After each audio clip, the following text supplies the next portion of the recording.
Hi, I'm Dr. Elizabeth Yoder. I'm one of the board certified psychiatrists here at Lickey Memorial, and today I wanted to talk a little bit about sleep hygiene. It's a fairly common complaint for individuals who are coming into my clinic to complain about sleep problems. So either people are sleeping too much or sleeping too little. They're really struggling with falling asleep or staying asleep. So I do spend a lot of my clinic time focusing on how to help improve because we know sleep is one of those foundational things. If I can improve your sleep, the chances are I can significantly improve your mood. One of the things that I'm trained in is a concept called cognitive behavioral therapy for insomnia. So it's one of the best treatments out there for insomnia, and it is evidence-based. It involves a lot of talking in terms of identifying thought processes and emotions that are associated with sleep. Sometimes people have a lot of anxiety when it comes to going to sleep. So we dig into a lot of that. But the other portion of it that I really work with patients on is a concept that we call sleep hygiene. This is something that is fairly easy for everybody to learn, and the goal is to be able to incorporate as many of these behaviors as often as possible. So I always tell patients I don't win a lot of friends with these discussions. It's not easy to do in terms of doing them all at once. It takes a lot of time and commitment to being able to change these behaviors so that you can have the best quality sleep. But I can guarantee if you can work these into your cycle as many as possible, as often as possible, it's going to significantly improve your ability to sleep consistently well through the night, and you wake up feeling refreshed in the morning. So one of the first things that we talk about with patients is I want you to first go to bed when you're actually feeling tired, when you're feeling sleepy. So some people will come and say, well, I know my bedtime's at 10, so I get into bed, but then I lie in bed for 2 hours and I can't sleep. So I don't want you getting into bed until you're actually tired enough to fall asleep. When we think about little kids, if you've ever been around a baby, sleep hygiene for them is also very important in terms of sleep rituals. So we do things in the exact same order. And by the end of their nighttime routine, they're kind of rubbing their eyes, they're ready for sleep. So I always say adults are big babies. We need to do the same kind of thing. So setting up with whatever your routine would be to be able to get ready for bed and do things in the exact same order, in the exact same time, with the last activity being then that you're going to get into bed to fall asleep. And we'll develop that concept called muscle memory. Your body knows this is what I do when I'm getting ready for bed. If you get into bed and you can't fall asleep because you're frustrated or you're starting to get anxious, give it about 5 or 10 minutes. If you can't fall asleep after 5 or 10 minutes, I want you getting up and out of bed, doing something quiet and calming in a dim light. Don't reach for your phones. No electronics at that time.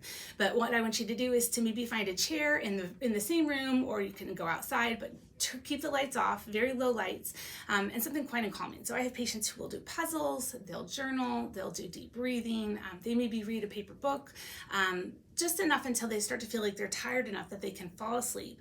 They get back into bed and they try again. If 5 or 10 minutes goes by and they're still not sleeping, up and out of bed. So this is the part that's not so fun. When you're lying in bed and you're not sleeping, your brain doesn't really, it kind of logs at a sleeping time. So I want you to reset this relationship where when we're in bed, we're actually sleeping.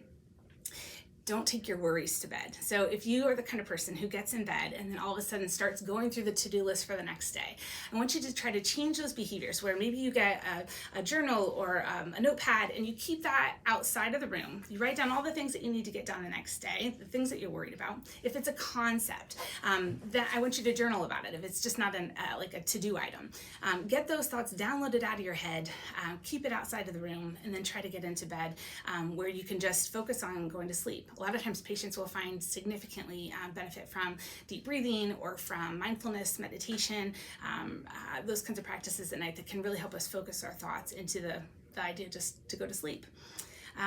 If you are somebody who enjoys baths, a warm bath about an hour, hour and a half before bed can be very helpful. When we get in and you take that bath, it draws all the heat and warmth out to the surface of your skin, and in doing so, that cools down your body temperature, and that actually helps us fall asleep better. You can have a light snack, but nothing heavy before bed. So typically things like popcorn or maybe like cheese and crackers or something like that. That's just light, no chocolate, no caffeine. We just want you to have enough that you can get through the night without waking up and maybe eat a bowl of cereal at midnight. But again, staying away from caffeine, any kind of alcohol or nicotine, because of the fact that those are all things that can significantly disrupt your ability to fall asleep and sleep consistently through the night. Alcohol sometimes will tell my patients will say, well, I had to drink to be able to fall asleep. But traditionally what happens is that as the alcohol dries out of your bloodstream, then you're going to wake up. So it's very disruptive to the overall quality of your sleep.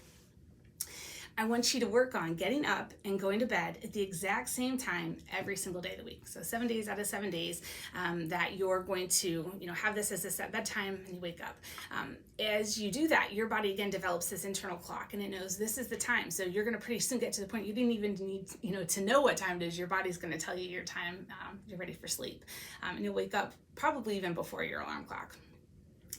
No naps. Naps take away from your ability to sleep that night. So if you're feeling extraordinarily tired to the point it's not safe to drive, well, if you take a nap, maybe under 30 minutes, but not enough that it's going to let you go through an actual full sleep cycle.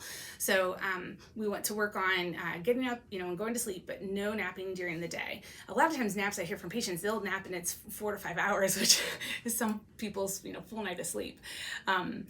Refraining from exercise 2 hours before bed is important. We certainly know if you get some exercise during the day, it's going to wear you out. It helps you sleep better and more solidly at nighttime. But if you're doing that right before bedtime, it's going to wake you up. So we try to move that exercise up earlier into the day. Bed should be for 3 things: sleep, sex, and sickness. So I talk about the 3 S's. If it's not one of those S's, it doesn't happen in bed. So no reading, no eating, no watching television, any of those other things: sleep, sex, and sickness. And then conversely, the only place I want you sleeping is in the bed. So no sleeping in your chair, on the couch. We want to be able to make sure that your body knows when I get into this environment, this is where I'm sleeping, and that there's no mixed signals about, do I watch TV here, do I eat here, do I read here? So really keeping those environments pure. Optimizing sleep environment is really important. So the first thing that I am going to say, and I know it's not popular, is trying to shut off all electronics an hour before bed. We have so much exposure to lights from television screens and iPads and phones, and that has a significant impact on our ability to sleep. So turning off any kind of electronics an hour before bed, starting your nighttime routine, getting ready to go to sleep, and then getting into bed in a room that's hopefully dark, that's cool temperatures with warm blankets, and maybe even some kind of sound machine. If you've got something that has wave sounds or crickets or something that's going to help you sleep, those sounds can actually kind of drown out any car door slamming or something that may wake you up in the middle of the night. So it's nice to have just even the a fan can be enough of a white noise to help you fall asleep more deeply. If you're a clock watcher, I'm going to encourage you to set your alarm. We know we want to get you up at the same time every day. So set your alarm, but then to turn it around so that you're not watching for the clock. Because most of the time what happens is if that alarm goes off and you've been up throughout the night, you're tired. So if you look up and it's 2 a.m, you're thinking, oh my goodness, I have to get up in 3 hours. That doesn't make you feel warm and fuzzy. So if the alarm hasn't gone off, don't look at it yet. Just wait until it goes off. Try to roll back over and try to go back to sleep. And here in Ohio, it's harder to do, but ideally we'd like to use the sun to really set our biological clock. I think, if I waited on that, I'd probably be going to bed around 5:30 tonight. But ideally, we want to try to really to keep in mind that the sunlight can have an impact on that. So I hope that you can work these tips into your daily routine. And again, the goal is to use as many of them as possible, as often as possible. I try to tell patients it's overwhelming if you think about working all these in at one time. So ideally, choose one. What's the easiest thing that you could do? Kind of the low-hanging fruit. Work on that one, get that solidly into your system and that you're doing that routine regularly, and then come back and try to add in another one. And the goal then is, over the next few months, you're going to be really able to optimize your sleep. So I hope you get good rest.